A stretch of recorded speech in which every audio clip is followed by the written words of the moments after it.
Welcome to The Explainer. If your job title exists today, there's a very decent chance it's not going to mean the exact same thing in 3 years. Actually, scratch that. It definitely won't. And I want to be super clear right up front. This isn't because you aren't incredibly good at what you do. It's because the ground is literally moving underneath us. We're experiencing this massive shift in how the professional world operates, heavily driven by automation and AI. So today, instead of giving you the usual generic advice, we're going to dive right into an actual framework for staying valuable. We'll look at why having 2 domains of expertise completely beats having just one, securing your career longevity no matter what tech changes come our way. Okay, let's look at this. If you go online right now, you're going to be bombarded with shouting voices telling you to just learn AI or learn to prompt or that you absolutely must pivot to tech immediately. But you know what? Most of this career advice right now is really just panic dressed up as productivity. It's noise. It's a frantic rush to grab onto the latest tool without understanding the fundamental shift in the landscape. Getting a shiny new certification in prompting isn't the ultimate armor you might think it is, mostly because the tools themselves are constantly changing. So it's a slightly terrifying question to ask yourself, right? Is your job title already obsolete?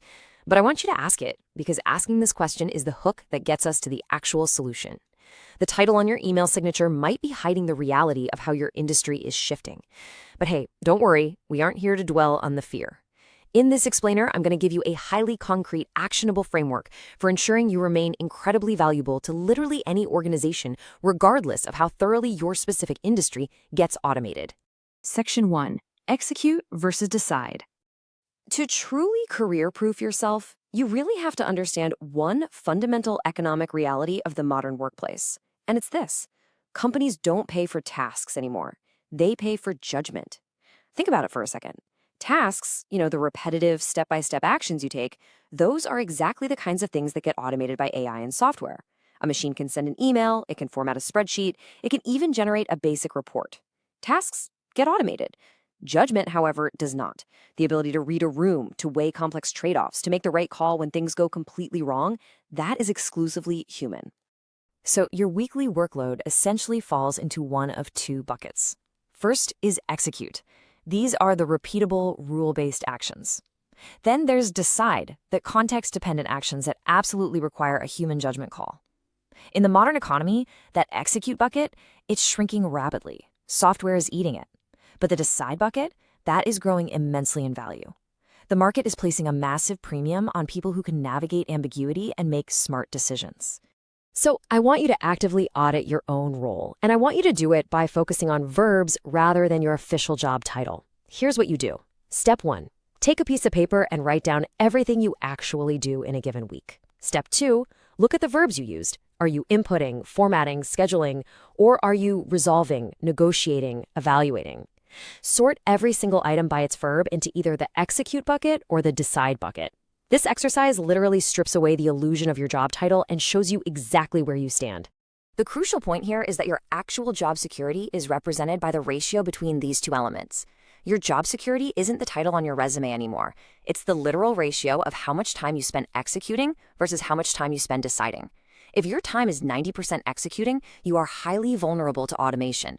You need to strategically shift your daily operations so that deciding becomes the defining characteristic of your role. Section 2. Why 2 domains beat 1. To thrive right now, you need to develop what we call a translation skill. This is defined as the ability to fluently bridge the gap between technology, like AI, and a specific subject matter expertise. The people who are truly thriving in the shifting landscape aren't necessarily the absolute best AI programmers in the world, nor are they just the most knowledgeable subject matter experts locked in their silos. The people winning are the translators. They're the ones standing directly in the middle, connecting the dots between what the technology can do and what the business actually needs. Let's look at what picking an adjacent skill area looks like in the real world with a couple of micro examples. Imagine a marketer. A standard marketer is great, but a marketer who deeply understands data analytics, wow, that person can translate consumer behavior into automated campaigns. Or take healthcare. A nurse brings incredible human judgment to patient care, right? But a nurse who also understands workflow automation, that person can redesign hospital operations to reduce burnout and improve patient outcomes. They aren't trying to be software engineers.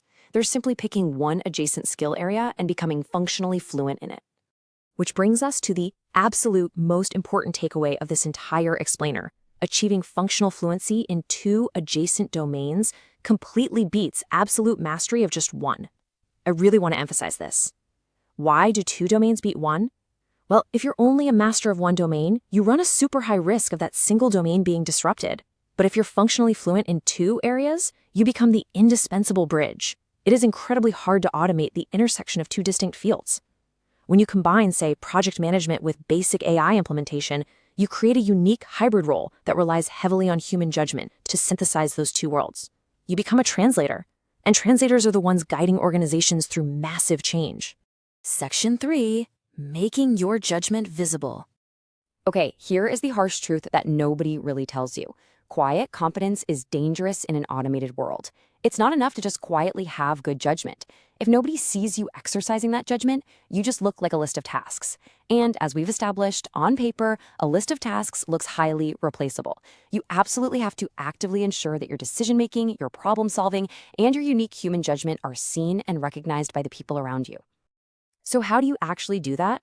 Well, you follow these exact steps to bring tangible proof of your value to your next performance review, your resume, or your next interview. Step 1. Document the complex decisions you make every week. Step 2. Note the specific trade-offs you had to weigh to arrive at that decision. This shows your critical thinking. And Step 3. Record the messes you prevented. We so often forget the disasters that didn't happen because we intervened. You need to keep a running log of these moments. Consider this statement. I kept the project on track when the vendor fell through. Now, what's really interesting here is how perfectly this captures what we call a judgment story. It's a concrete example of making your value undeniably visible. Notice what it doesn't say. It doesn't say, I sent emails to a new vendor. Sending emails is a task. Keeping the project on track by navigating a sudden crisis, that's judgment. You need to craft your own judgment stories and get very comfortable saying them out loud to leadership. I want to reassure you here, you do not need to become a completely different person or some highly technical coder to survive this shift in the job market. You just need to realize which part of your work was always the truly valuable part. Your judgment, your ability to translate between two domains, your human insight, and you need to lean into it on purpose rather than just doing it by accident. Intentionally strip away the taskmaster mindset and embrace the decision-maker mindset. So I want to leave you with this final provocative thought to mull over before you head back to work on Monday morning.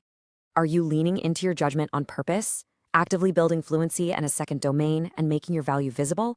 Or are you just surviving by accident, hoping your current job title will protect you? The future belongs to the translators, the deciders, and those who intentionally showcase their human judgment.